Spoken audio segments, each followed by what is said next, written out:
Hi, magandang hapon po sa inyong lahat at welcome po sa ating Love Therapy Online ngayong Thursday ng hapon.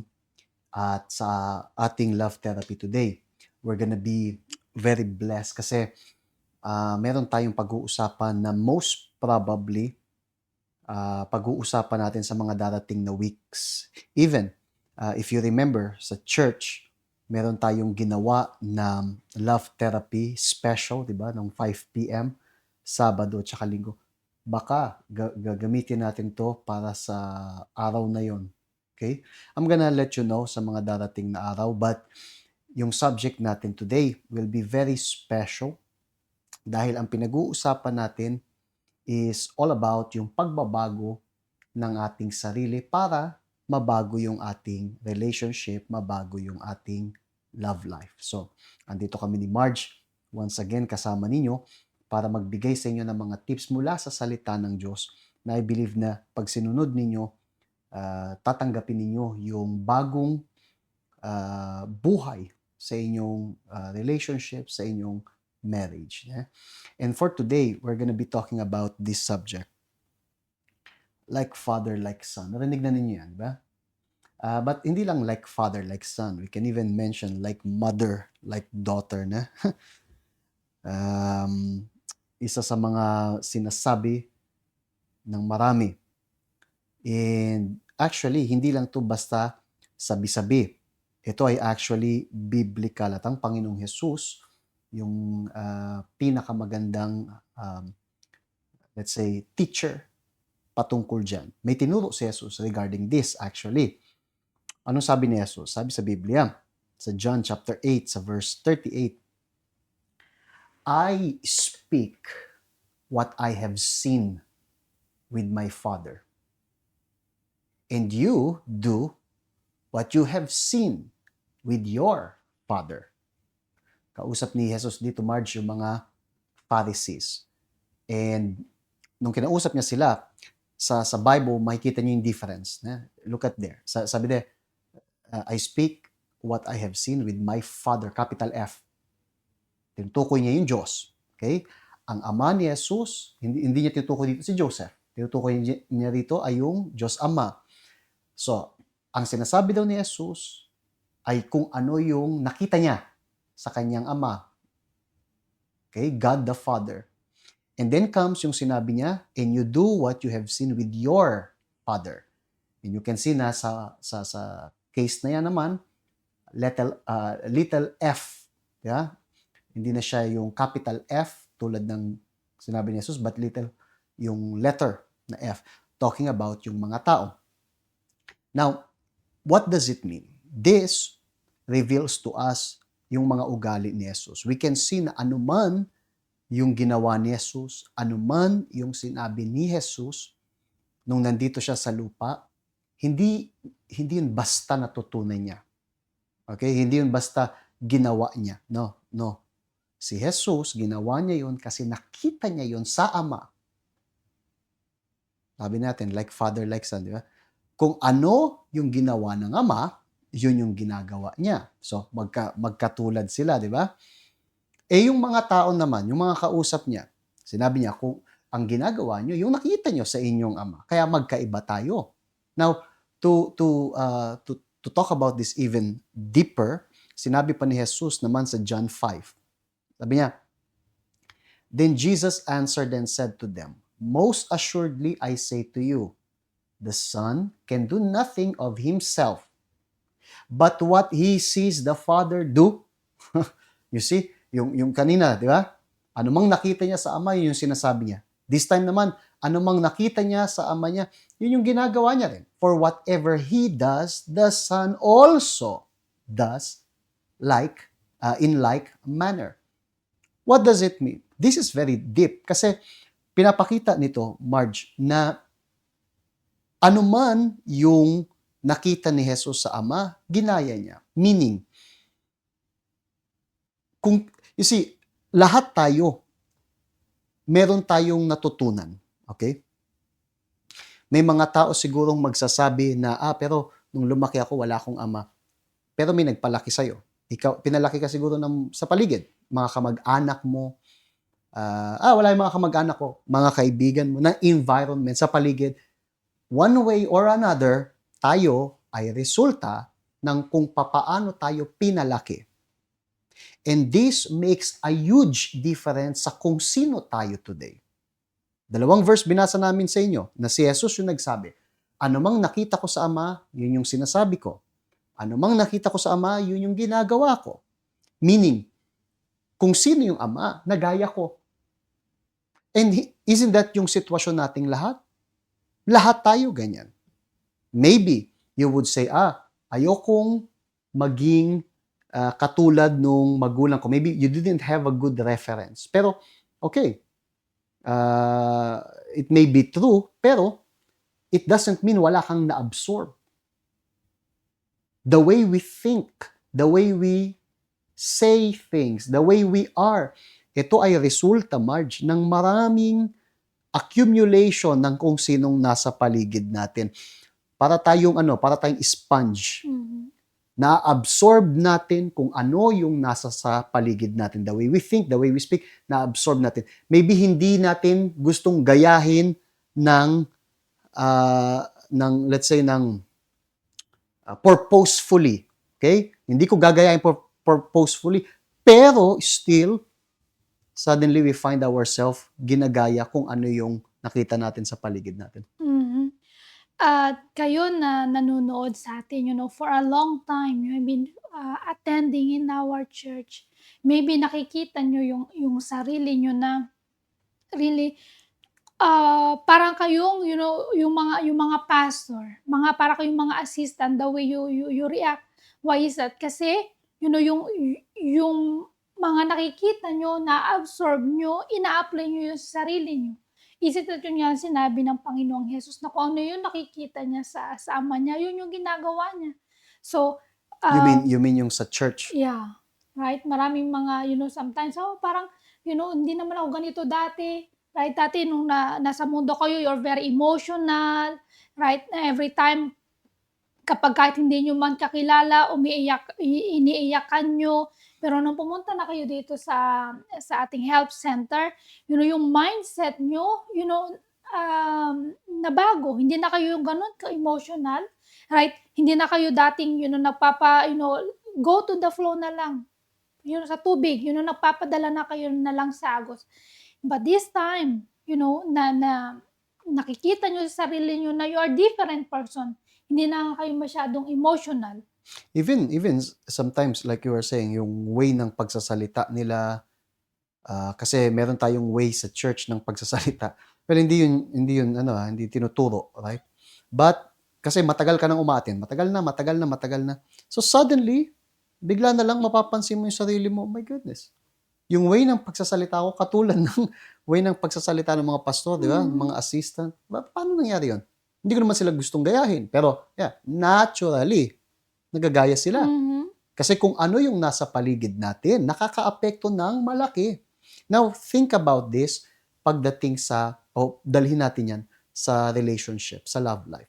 How many times the way we are sa marriage, tayo na mga kasal, tayo na nasa relationship, siguro ikaw ay nasa isang relationship, how many times the way you look at the relationship, the way you treat your relationship, ay yung natutunan mo sa paligid mo. And this is dangerous. This is dangerous. Why? Kasi marami sa mga natutunan natin nung lumalaki tayo, hindi sa Diyos. Si Jesus, sabi niya, anumang ginagawa ko niya ngayon, nakikita niyo? Kasi, yun yung nakita ko sa Ama. That's why it worked. Di ba? But what about kung hindi? Kasi sabi ni Jesus, pero kayo, ang ginagawa niyo sa Ama niyo. That's why ganyan kayo. So, what if, just isipin niyo, what if, yung way mo ng pagtingin sa love life, pagtingin sa marriage, sa relationship, is not the same way ng pagtingin ng Diyos. Yun kaya yung dahilan kung bakit ang dami mong problema? Kasi hindi mo yan tinatrato, Marge, in the way na itatrato ng Diyos. Kasi ang ginagawa mo, yung natutunan mo, maybe kinalakihan mo, natutunan sa kung saan, okay? It doesn't matter. Natutunan sa pamilya, natutunan sa pagpapalaki, natutunan sa media, it doesn't really matter. Pero yun ang ginagawa mo. Somehow, natutunan mo yan. And what are we talking about? We're talking about habits. Habits. Meron tayong mga habits na um, hindi Christian habits. Okay? Bukod sa habits, we're gonna go back dyan maya-maya. Bukod sa habit, merong mannerism. Ano yung mannerism? Yung mga nagagawa mo, yung way mo ng ikaw. I don't know if you understand that. I forgot yung mannerism sa Tagalog. And then, I think, pinaka mabigat sa lahat, ideologies. Kung ano yung mga pinapaniwalaan, Marge. Pinapaniwalaan ng mga tao. And these things are very serious. Kapag ka yung tao merong habit na galing sa nakaraan at hindi nabasag, mannerism, ganun din, lalong-lalo na ideologies, for sure magkakaroon sila ng malaking problema. Yeah, for sure. Kasi why is that? Kasi hindi pa rin kayo nagbabago yung inyong pag-iisip. Kaya nga yung pinag-uusapan natin today, 'di ba? Father, like father, like son. Why is that? Kasi kung ano yung kinalakihan niya, yun din yung kanyang gagayahin. Like mga hobbies, mga mannerism, idolizer. So, kailangan ninyong really kayong mag-ingat kung sino yung inyong mga ginagaya, right? Kung sino yung inyong mga surroundings, Mga influence. mga influence, right?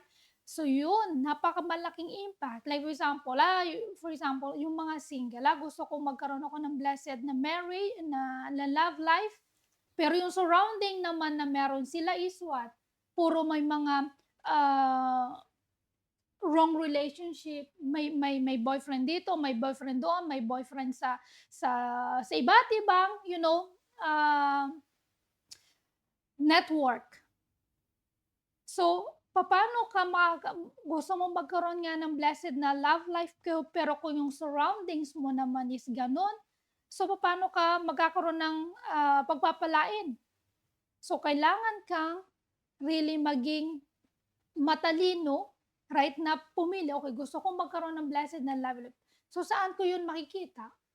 So, Saan ko saan matututunan? ko matututunan? So, kailangan mo really ikaw yung mag-adjust, kaya ilayo mo yung sarili mo sa mga taong gano'n. Kasi otherwise, ayaw mo nga ng magkaroon ng problema sa iyong sa iyong love life. Lagi na lang wrong relationship. Pero kung yung mga surroundings mo naman is, wala silang vision, no? Gusto ko magkaroon ng family, basta kung sino na lang. Then, ano yung magiging future mo, magiging, talunan ka rin. And ito, for example, pag sinabi na, kasi you cannot say, ang sinasamahan ko, ang mga kaibigan ko, ganyan, pero ako hindi. Hindi mo pwedeng sabihin yan. Kasi we already said, whether purposefully o hindi, okay? Sinasadya, ibig ko sabihin, sinasadya o hindi, maa-absorb mo yung nasa paligid mo. Kung ikaw ay surrounded ng mga taong walang kamuang-muang, walang kaalam-alam pagdating sa love life. In fact, hindi lang sa walang kaalam-alam, mas malala ay patapon pagdating sa love life. Yung mga taong walang pake. Bahala na. Natutunan sa mundo. What would you learn? Anong impluensya makukuha mo? That is why you have to be attentive. Kasi baka mamaya, yung mga habits mo, mannerism mo, ideology, higit sa lahat, ideology, mga paniniwala, mali. At kung ano yung paniniwala mo, makakaapekto sa buhay mo. Kung naniniwala ka sa, pinag-usapan natin to nung nagkaroon tayo ng love therapy. Kultura. Pilipino tayo, kaya Tagalog to, di ba? So, sa Pilipinas, may mga way of living, di ba? Mga kultura, kinalakihan, right? Pagdating sa pamilya, pagdating sa love life, paano 'yon? Anong natutunan natin? Natutunan natin na ang asawa ay kapantay ng magulang. In fact, no, magulang mas importante kaysa sa asawa. Sa Kasi asawa, nanay isa lang. kasi nanay isa lang, ang asawa 5. Pwedeng palitan. Ang asawa pwedeng palitan. Tingnan mo yung ideology niyan, okay? Ganun sa Biblia, hindi. Hindi yan yung tinuro sa Biblia. Sa Biblia, ang unang turo ng Diyos pagdating sa relationship, sa marriage, is that, sabi niya, at iiwanan nila ang kanilang ama at ina. Tingnan nyo, hindi ako nagturo niyan, okay? Yung Biblia, yung nagsabi niya. Yung Diyos mismo, sinabi niya kay Adan at Eva, yun yung unang gagawin. Pagka nagpakasal sila, iiwanan ng ama at ina. In other words, not necessarily iiwan na ganon, but magse-separate. Kung pwedeng iwan, literally, like lumipat sa ibang lugar, lilipat. But anong kultura sa Philippines? Sa isang compound. Sama-sama. Kasi mas mas you know, mas masaya, right? Sama-sama, mas mura, Tulong-tulong daw. tulong-tulong, kasi dagdag pamilya lang yun, angkan, you know, so isang compound. At kayo na tumira sa mga compound ng pamilya, alam niyo yung meaning. Alam niyo kung ano ang uri ng pamumuhay sa isang compound nandun yung mga kamag-anak. Ano-anong nandun? Hindi naman lahat. Hindi natin may ano lahat, right? But most, ano makikita natin? Mga sausawan, pakialamanan. Yes or no? Komplikado. Sipsipan. Yeah. Palakasan. And that is why, sa Biblia, makikita nyo na, tinan nyo yung turo, magkaiba. So, ang kultura ng mga Pilipino is that, pag nagpakasal, yan ay dagdag sa pamilya ko. Yung asawa ko, dagdag yan sa pamilya. Pero hindi yan dagdag. Hindi, at least biblically, hindi. Pwede kayong makipagtalo ng gusto ninyo. Go ahead. Pero sa Biblia, hindi. You can see na hindi yan dagdag. Yan ay bagong pamilya. Sabi, at iiwan nila ang ama at ina at silang dalawa ay magiging iisang laman. So, may mga tao na yung idea, for example, yung normal sa mga lalaki na hindi tapat sa asawa, may ibang babae. Kasi lalaki yan eh. Normal yan sa lalaki, may ibang. So, hindi yan sinasabi, of course. Pero na lang kung sinasabi na. But, kung yan yung paniniwala ng tao, kapag ka may kabit lalaki ako eh. Di ba? You see, yung mga ideology, ang nag-shape ng kilos natin. Yung mga kilos ni Jesus, bakit ganun kumilos si Jesus? Kasi nakita niya yun sa Ama, natutunan niya yun sa Ama. And you know what is interesting? Si Jesus lumaki sa mundo. Lumaki siya 30 plus years. 33 years old siya nung namatay. So, yung first 30 years niya, nandito siya sa mundo. Pinalaki siya nila Joseph, nila Mary. May mga tao rin sa paligid niya. And yet, hindi siya naapektuhan. Hindi na bago yung ugali niya. Okay? Ng mga tao sa paligid. Kasi siya ay born of God. And this, what makes the difference? Kasi kung ang pinakikinggan mo pagdating sa love life mo, yung mga ideologies mo, mga mantra mo sa buhay ay sa mundo, you will fail. Maraming mga libro, Marge. Maraming libro and mga educational book, self-help book na nakasulat doon na ang daming parang magaganda pero hindi biblical. Tinuturo sa mga kababaihan, especially nowadays, hindi mo kailangan ng lalaki. Listen, mga lalaki, mga salot yan eh. Hindi mo kailangan ng lalaki. Hindi mo kailangan. Huwag ka dumipende. May asawa ka, huwag ka dumipende sa asawa mo. Sasamantalahin ka lang yan. So, dapat meron kang sarili mong buhay. Yung sahod mo, sahod niya. Kung wala siya sahod, problema niya. And listen, kung ikaw yung sumasahod, siya dapat sumunod sa lahat ng sasabihin mo. Pwede ka mag-decide nang wala siyang dyan. Kasi hindi naman siya yung sumasahod. Ikaw tingnan mo yung mga paniniwalang yan. And this affects many marriages, many relationships. At yan nga yung mga naririnig nyo sa mundo, isn't it? Yan yung nakikita nyo sa mga celebrities. Yun ang kailangan maging independent. Yun ang kailangan ka makapagtapos ng pag-aaral para pag nagkaroon ka ng asawa, pag iniwan ka niya, walang problema. At least, meron kang magandang trabaho, meron kang, financial mo, it's Stable. stable. Hindi mo na kailangan ng lalaki, ng asawa. Magkaroon ka lang ng anak, sapat na. Kung iwan ka, hayaan mo siya. At least ikaw, right? Stable yung Stable yung that, finance mo, you that's why can may iba. survive. Yeah. That's why may iba na pagdating even sa mga anak, pag nagkaanak, mas mahal yung anak kaysa asawa. Mhm.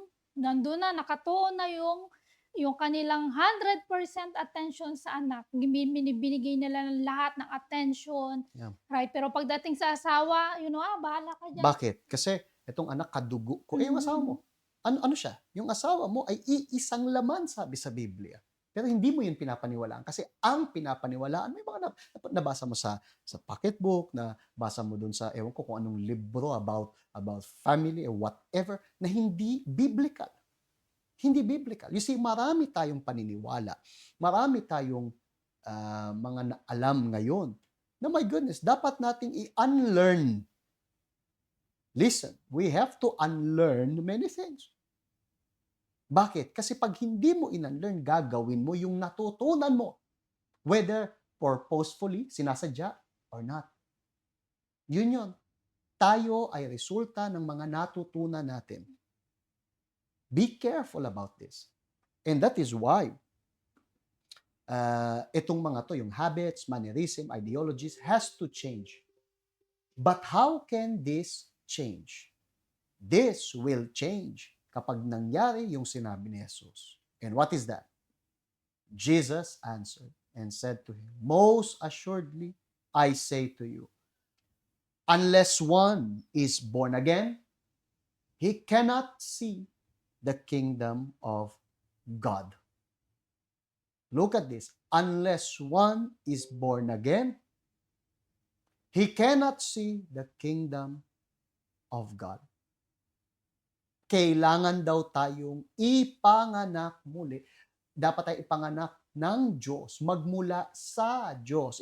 Hindi ibig sabihin unless sumali ka sa born again church. It's not this. Born again, ibig sabihin bagong tao. Bago. And that's what happens, Marge. Nung tayo napunta sa church, what happens? Nabago yung way ng pag-iisip natin. Ang daming naituro lalo na sa church tulad ng UCKG, tinuturo yung patungkol sa finances, patungkol sa love life, sa lahat. And then we realize, my goodness, mali pala yung ginagawa ko. Mali pala yung paniniwala kong ganyan na una yung anak ko kaysa sa asawa. Mali pala yun. Pero hindi ko sinasadya, Panginoon, kasi yun yung natutunan ko. But look, hinayaan mo na ikaw ay ipanganak muli ng salita ng Diyos. Baguhin yung mentality mo. The sad thing is that may mga taong nilalabanan yan. Ayaw nilang ma-born again. Kasi yung opinion nila, yung natutunan nila, mas valuable kaysa sa turo ng Diyos. Kasi turo ng Diyos hindi madali. Right? Mas maganda yung kinalakihan ko. Kasi yung kinalakihan ko, mas may sense. Right? And then, yung sa kinalakihan ko, yung mga tao sa paligid ko, yung mga kumari ko, kaibigan ko, sabi nila, nung yung asawa daw nila may kabit, yung ginawa nila, ginantihan. Kasi yun, di ba? Dapat gumanti. Anong tinanim mo, aanihin mo. Di ba? So, ako, niloko mo, so lolokohin din kita. Tinan niyo yung mga idea. Sa Biblia, yun ba ito? You see, so nung sinabi ni Jesus na, unless one is born again, he cannot see the kingdom of God. Hindi lang to patungkol na sa love life, patungkol sa lahat. Lalo na pagdating sa kaligtasan. Marge, hindi pwedeng magbago yung buhay ng tao kung hahayaan niya yung kanyang nakaraan, kung hahayaan niya yung kanyang kinalakihan, kanyang kultura, tradisyon, ang manatiling gumagabay sa kanya. It's very important na hayaan nila yung Diyos yung bumago ng kanilang pag-iisip kasi marami sa mga alam natin tagilid, hindi biblical, hindi divine, at hindi makakatulong sa atin. At yan nga yung pinakang key point, right? Na kung gusto nyo mabago lahat, kailangan nyo kailangan nyo maging, born again. Why is that? Kasi doon nyo makikita talaga yung difference. Siguro kayo may, meron kayong kaibigan na pumupunta na right sa umattend sa ating health center at you know, kayo nasho-shock sabi ko, "Wow, yung nung nakita ko 'tong tao na 'to ganito, ganyan." Pero ngayon tignan mo siya, kanyang mindset is sobrang different. Why is that? Kasi nabago, naging born again siya. Pinayagan Kinal niya, kasi hindi yan nangyayari mhm. basta-basta. Hinayaan niya na baguhin yung mentality niya. Hinayaan niya yung Diyos yung magtrabaho. Kinalimutan niya yung kanyang kinalakihan, kinalimutan niya yung kanyang mga, tradisyon, Yung habits, yung sinabi natin kanina, mhm, habits, yung mannerism, mannerism, yung ideology. dogmas, right? So, kung kayo na na nahihirapan, right? Hindi niyo alam kung saan kayo, lulugar. So, why not na hayaan niyo yung salita ng Diyos yung mag-guide sa inyo. Gusto niyong makita yung kaharian ng Diyos, then kailangan niyong really, patayin yung inyong lumang buhay. Kayo na for example umattend na sa ating health center at hindi pa rin kayo baptize ng water, yun yung pagpapakita sa Diyos na gusto maging bagong bagong tao. Pero kung, nandun pa rin kayo, you are holding on, ha, ito yung, dati na ako na umattend sa, you know, Christian, and doon baptized na ako, and then pero nakikita niyo na yung sarili niyo is still the same. Yung inyong pag-uugali is still the same. So ano yun, walang difference nung nag-baptize kayo sa water. Gano'n pa rin kayo, involved pa rin kayo sa mga wrong relationship, masyado pa rin kayong emotional, hindi kayo makapag-say no sa hindi niyo kakilala, and then guess what, nandun pa rin kayo, nababaon pa rin kayo sa utang. So, yung sinasabi ng Panginoong Hesus na unless you are not born again, then hindi niyo makikita yung kaharian ng Diyos. Hmm. So, kailangan niyo really gusto niyo makapasok sa kaharian ng Diyos, then kailangan niyong really kalimutan yung inyong mga, um, kinagisnan, yung mga bad habits, yung mga bad mannerism. And this is the only way. Lalong-lalo na yung mga nalaman natin, natutunan natin. Of course, meron tayong mga natutunan. I don't believe na tinuro yun na may masamang o intentionally gustong sirain buhay natin. But listen, marami tayong natutunan na baliktad. Marami tayong natutunan na tagilid. Marami. Pagdating sa finances, pagdating sa pamilya, lalo na sa Pilipinas, pagdating sa pamilya, marami akong pwedeng sabihin. Maraming example. Pag mas maraming anak, mas mayaman ka. For example, saan mo narinig yan? Narinig natin yan ng panahon ng industrial age. Mhm. Because totoo yun noon. Totoo yun. Totoo na kapag mas marami kang anak during industrial age, mas malaki kasi noon ang trabaho ay mano-mano. Right? So, sure, maraming tao. Ngayon wala tayo sa industrial age. In fact, nasa AI age na tayo. At plus, hindi napapansin, magwa-8 billion na yung tao sa planeta. Right? But still, may mga tao na yun pa rin yung hawak sa Mhm. isipan. Mag-ingat kayo sa kung anong mga nasa mag-ingat kayong mabuti. Gayahin natin yung Ama. If you find yourself, my goodness, yung pag-uugali ko, somehow, hindi ito pag-uugali ng Diyos. The way I treat yung asawa ko, hindi ito yung gusto ng Diyos. The way I treat yung pamilya ko, hindi ito yung gusto ng Diyos. The way I am, hindi ito. What do you have to do? Ask God sa new birth. Kasi hindi yan napipeke. Hindi yan napipeke. Ask God sa new birth. My Lord, let me be born again. Help me to be born again. And tutulungan kayo ng Diyos. Okay? Kung gusto nyong tapusin yung inyong nakaraan this weekend, meron tayong prayer about this. Itong Sunday to put a stone, di ba? On the past. Ito ay para sa lahat na gustong tapusin yung kanilang nakaraan. And pwede kayong tumanggap ng paper pagpunta nyo sa church. Sulat nyo kung ano yung part ng nakaraan ninyo. And then, ipag-pray natin. Okay, Saturday and Sunday, yung prayer na yan. Alright? Kung hindi pa kayo nakakapunta dito sa UCKG Hong Kong, ang address natin nandito. Lagay natin sa screen ninyo.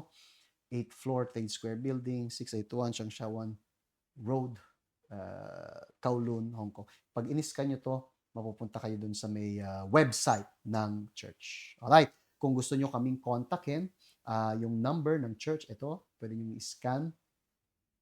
And andyan yung mapupunta sa phone ninyo yung phone number ng church, tawagan ninyo, and makakatanggap kayo ng tulong. Okay? My friends, we're gonna be talking more about this. So, like I said, baka sa February, ito yung topic natin. Baka, I do not know. But, kailangan may pagbabago. Gusto mo magbago yung marriage, yung love life, baguhin mo yung pinakikinggan mo. Allow God to teach you. He is the best teacher na meron tayo. Alright? May the Lord bless you all abundantly, and we will see you again next week sa ating love therapy. Sulat nyo dito sa comment kung meron kayong natutunan. Kung wala kayong natutunan, huwag kayong magsulat. Amen.